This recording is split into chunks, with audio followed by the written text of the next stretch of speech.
Here's also what I'm saying. Like, if countries were so called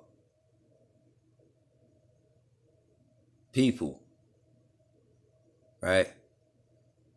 And each country represented a different person, and between those persons, they had different relationships with one another, right? Unto the psychologies and the persons of an individual pertaining to boundaries, things that are spiritual, right? In which the Bible commits ones to be evenly yoked.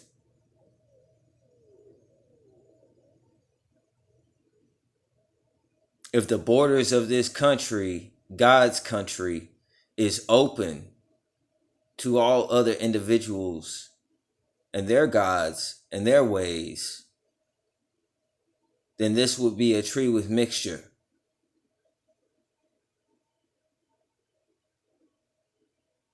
This would be a secular tree. This would be a tree of religion without the spiritual wisdom to go with it.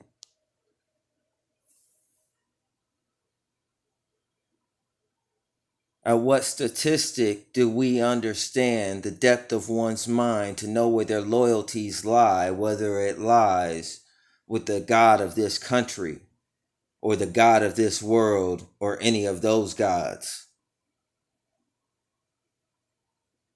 It'd be hard to recognize whether this is God's country or not. In that which we reflect a promise, but in that promise we call pride of the mystery of iniquity. You see, it goes beyond the point.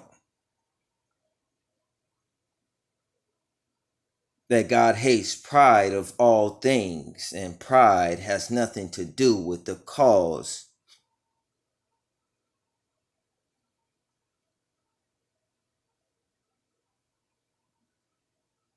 And now the world is in upheaval. And outside our borders are within our borders, and within those borders, people and people's loyalty inside of their minds. But we love thy neighbor as we should.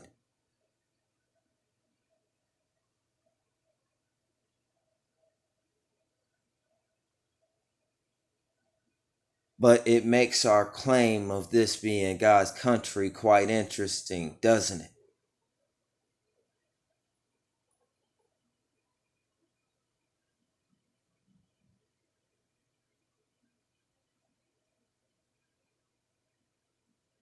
A tree with mixture who owns these corporations, who has a hold on the government. Where does someone get their media from, and what are their news sources, and where do those news sources come from? Pertains to the seeding of the mind and the psychology of a man and the knowledge that he knows and the pattern that he walks. Peace and blessings be with you all. Don't get gaslit.